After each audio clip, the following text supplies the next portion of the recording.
Tan Sri Muhyiddin Yassin. Ada orang tanya, siapa Tan Sri Muhyiddin Yassin? Dia tak undi pun Tan Sri Muhyiddin Yassin. Tiba-tiba Tan Sri Muhyiddin Yassin menjadi Perdana Menteri Malaysia ke-8.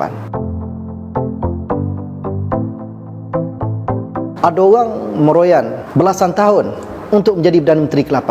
Tapi tiba-tiba Tan Sri Muhyiddin Yassin yang menjadi Perdana Menteri ke-8. Tan Sri Muhyiddin, Perdana Menteri yang dilantik ketika mana negara mengalami krisis kepimpinan. Perdana Menteri letak jawatan, tiba-tiba keluar Tan Sri Muhyiddin Yassin dan diperkenan oleh Yang di-Pertuan Agong untuk menjadi Perdana Menteri Malaysia ke-8. Itulah Tan Sri Muhyiddin Yassin.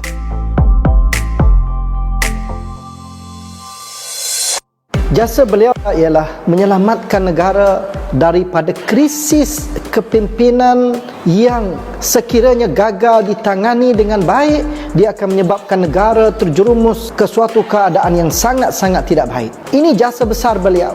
Beliau sanggup keluar daripada kerajaan yang beliau di dalamnya bersama Pakatan Harapan dan besar hati beliau untuk membentuk satu gabungan kerajaan baru yang insya-Allah gabungan kerajaan baru ini akan memacu Malaysia ke satu tahap yang lebih baik. Contoh yang kita boleh lihat, bagaimana ketika kerajaan Pakatan Harapan diumumkan kerajaan tak ada duit, kerajaan nak bankrupt, dalam masa hanya 22 bulan puluhan bilion, ratusan bilion telah dipinjam daripada negara luar, puluhan bilion aset negara telah dijual dan dimomokkan dengan Malaysia tak ada duit, Malaysia nak bankrupt. Tiba-tiba Tan Sri Muhyiddin membentuk satu kerajaan baru dan kerajaan mengumumkan 250 bilion package untuk membantu rakyat dalam menangani wabak COVID-19.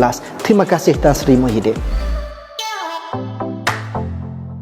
Ada orang sebut mereka tidak mengundi Tan Sri Muhyiddin. Dan Tan Sri Muhyiddin pun menyebut kerajaan ini bukan kerajaan yang rakyat undi untuk membentuk kerajaan. Tetapi tindakan berani beliau menyelamatkan negara daripada masalah yang dibawa oleh kerajaan Pakatan Harapan. Hari ini negara berada dalam keadaan krisis yang sangat teruk. Di antara puncanya ialah kerana kegagalan kerajaan PH untuk menyekat wabak ini daripada awal, daripada terus merebak. Maka hari ini negara berada dalam keadaan krisis kerana kelemahan kerajaan Pakatan Harapan. Dan hari ini kita berada dalam suasana wabak yang sangat serius dan kita perlu untuk mematuhi setiap arahan yang telah dikeluarkan oleh Perdana Menteri.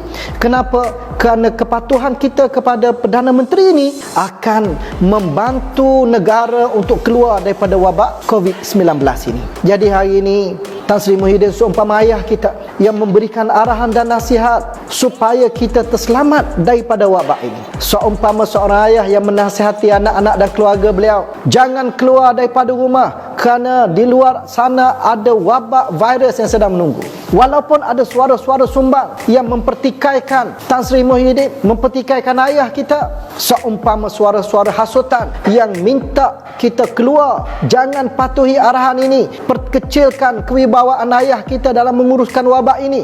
Inilah suara-suara penghasut daripada luar yang ingin merosakkan negara kita secara politiknya. Jadi sebagai ayah, beliau memiliki tanggungjawab untuk menyelamatkan keluarga beliau daripada wabak ini. Sebagai Perdana Menteri, beliau memiliki tanggungjawab untuk menyelamatkan negara. Kalau kita sayangkan anak-anak kita, sayangkan isteri kita, sayangkan pasangan kita, sayangkan keluarga kita, kita mesti mematuhi sepenuhnya arahan-arahan ini. Kalau kita boleh keluar daripada wabak ini, kita boleh pacu bina semula negara selepas daripada dua wabak yang besar. Wabak kegagalan Pakatan Harapan dan yang kedua, wabak yang disebabkan oleh virus COVID-19.